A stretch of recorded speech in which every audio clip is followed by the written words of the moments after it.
Viewers, drop your location and your local time in the comments. He always liked to know who was tuning in from where.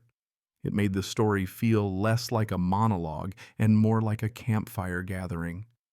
Now picture this, a frosty Saturday morning in Minnesota. Pancakes sizzling on the griddle, kids hollering about syrup, Wright's coffee cooling half forgotten on the counter. Then came the doorbell, sharp and impatient. He muttered something about how the Lord himself better be delivering fresh beans and opened the door to a courier in a gray windbreaker. The kid thrust forward an envelope stamped "Urgent Legal Notice" and walked away like it might explode. Harper tore it open with the resignation of a man who'd already seen too many court orders. His breath caught when the words came into focus. Notice of sale and termination of possessory rights. Crystal Shores Homeowners Association. They claim to have seized all 1,650 acres of his land for unpaid dues, fines for brush wildlife hazards, and unauthorized structures, basically for having the audacity to keep his great-grandfather's barn upright. He actually laughed a short, brittle sound because he had never been part of Crystal Shores. His family land existed long before their ornamental ponds and beige palaces. Legally independent, taxed separately, his deed clean as new snow. Yet here he was, holding notarized signatures and official stamps. Historians still argue whether bureaucracy was designed to protect the people or simply to confuse them until they gave up the paperwork. Felt like proof of the latter. Coffee forgotten. Harper drove straight to the recorder's office. Clerks frowned at the notice, confirmed the HOA had filed through a third-party shell called Shoreline Title Holdings. His land had been digitally carved and slipped into their parcel grid like a magician's trick deck. He cursed under his breath because he knew that scam well, slide a fake parcel transfer through in bulk with real ones and hope no one notices until the survey stakes are in the ground. On the drive back, his stomach sank as he spotted red flags fluttering along his south trail, a laminated HOA sign declaring future community park. His phone buzzed. Meredith Walker, Crystal Shores president. Smooth voice, smug confidence telling him he had 72 hours to vacate. He snapped back that his father would rather dynamite their clubhouse than sign an agreement. She hung up. That night he didn't sleep. He stacked records on his desk, deed on top county maps stretching back to the 1950s surveys, showing his land never once included in their master plan. He started drafting an injunction fueled by coffee that tasted like battery acid and righteous fury. By morning, he had an arsenal: affidavits, tax statements, aerial maps. Quirky detail, but he even included an old newspaper clipping of his father at a town hall shouting, "If they want a park, let them build one where they already own dirt." With his friend at the county GIS confirming Shoreline's fraud, Harper knew he had them. The only question was how much damage they'd take when the first punch landed in court. By 1 in the afternoon, he strode into Hennepin County Court with 3 folders of USB drive and the kind of grim smile you usually see on boxers before the bell. Opposite him stood a trembling junior attorney for the HOA, sleeves too long, folder too thin. Judge Elkins barely glanced up as Harper laid out his case: fraudulent conveyance, forged digital subdivisions, and a deed that traced back generations. The kid mumbled about historic intent and verbal discussions with Harper's late father. The judge's eyebrow lifted like a guillotine. Verbal discussions. She granted the injunction within minutes, freezing all HOA activity on Harper's parcel. The poor attorney wilted like a salad left on a radiator. Leaving court, Harper got word from his GIS contact that the fraudster behind the shell company was none other than Barry Lent, a name that smelled like rot. Barry was famous for shady land flips, the kind of guy who thought Photoshop counted as notarization. Harper knew this was just the opening round. Sure enough, Crystal Shores filed a laughable legacy integration agreement claiming his father promised annexation. It read like corporate Mad Libs. Historians still argue whether lawyers invent these terms to sound authoritative or just because they get bored with plain English. Either way, Harper was ready to counter with fire. Instead of just defending, he went on offense. A loophole popped from the dusty zoning code since his southern lakefront had never been subdivided. He could legally slice it into new parcels and sell them himself, right behind Crystal Shore's most expensive glass-walled mansions. He called Rebecca Cross, an old friend and sharp land use attorney, who grinned when she heard the plan. By Monday, they had filed a controlled subdivision, 5 neat parcels with fancy names like Silver Cove and East Point Bend. Harper transferred them to his own holding company, Blue Ridge Consolidated, and quietly sent private listings to wealthy investors, luxury lakefront parcels with water access ideal for wellness retreats or event stages. Interest exploded. A tech startup wanted a meditation compound, a wine distributor dreamed of dockside tastings, one eccentric proposed a floating sauna. Harper made sure glossy offering packets reached the HOA board complete with a sticky note saying, "If you like real estate games, you'll love mine."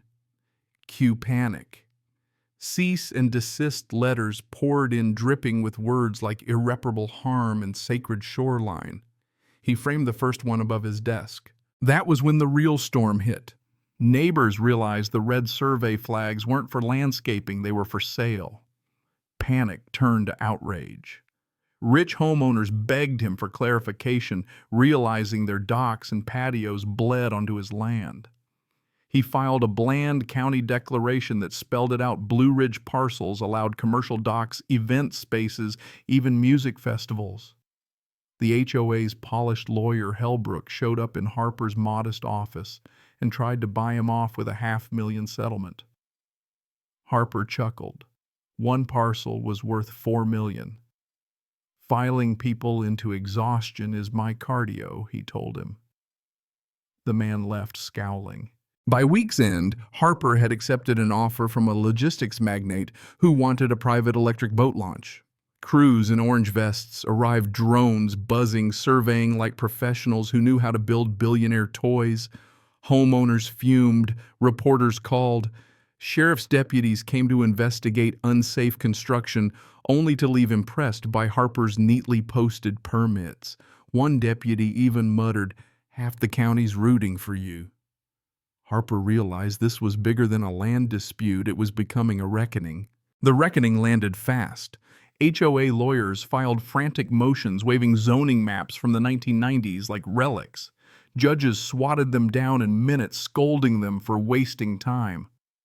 Harper's countersuit for harassment and interference gained traction, and when federal marshals cuffed Barry Lent for wire fraud and falsifying property records, it was clear the tide had fully turned. News headlines called it HOA Scam Kingpin Toppled. Harper ate popcorn watching the coverage. Across the lake, Crystal Shore's residents started whispering rebellion. Minutes leaked from board meetings. Homeowners posted blogs accusing President Meredith Walker of tanking millions in property value, and internal emails revealed the whole fraud scheme had been cooked inside their glass clubhouse. Then came the payday. In a packed courtroom, the judge read the findings like she was listing groceries. Fraudulent conveyance, abuse of process, tortious interference, all established. Damages over $10 million to Harper and his company, plus civil penalties that bled the HOA dry. And the kicker board dissolved compliance monitor appointed Crystal Shores, officially dismantled. The fountain at their clubhouse, which never once worked, would be auctioned to cover debts. Historians still argue whether irony is the universe's sense of humor or just humans seeing patterns, but Harper thought it was poetry. Money arrived in waves, escrow checks, wires that required a teller to actually confirm. "Sir, is this amount correct?" He put part of it back into the land, re-roofed the barn, rolled the gravel drive, cleared trails. More importantly, he built classrooms, not shiny, just solid spaces filled with maps, deeds, and coffee pots. He called it the Land Rights Institute, a place where surveyors taught kids that a boundary is more than rumor, it's a measured promise. A brass plaque on the door read, "Land is a right, not a privilege. Do not yield." Word spread. Farmers brought donuts. Retirees told stories of losing pastures to pushy co-op students crowded around maps. His own kids, embarrassed at first, secretly grinned when neighbors asked if they were the Harper crew. The Lakefront Wellness Retreat opened quietly, decks and trails respectful of the woods. For once the lake sounded like a lake again. Electric boats hummed, herons stalked the shallows.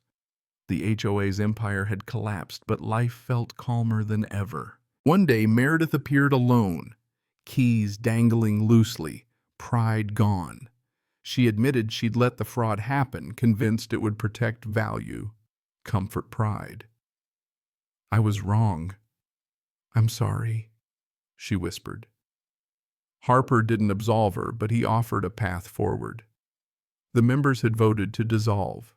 She could help rebuild something honest. She nodded, smaller than he'd ever seen her. Later, Harper watched kids argue happily with a retired surveyor about tree lines. He stood by the brass plaque "Wind in the Pines," sounding like it had when he was a boy. He thought of his father's voice on old tape, steady, unyielding. "You hold the line until the line holds you back." And maybe that was the point. You don't just fight for land, you fight for the stories it carries. Now the story softens, the rhythm slows. Imagine the lake at dusk, ripples settling into silver, a faint heron wing slicing the horizon. The courtroom battles fade into memory, replaced by quiet trails and the smell of pine warmed by evening sun. He doesn't pace anymore, doesn't check the mailbox expecting threats, only the occasional pie from a grateful neighbor.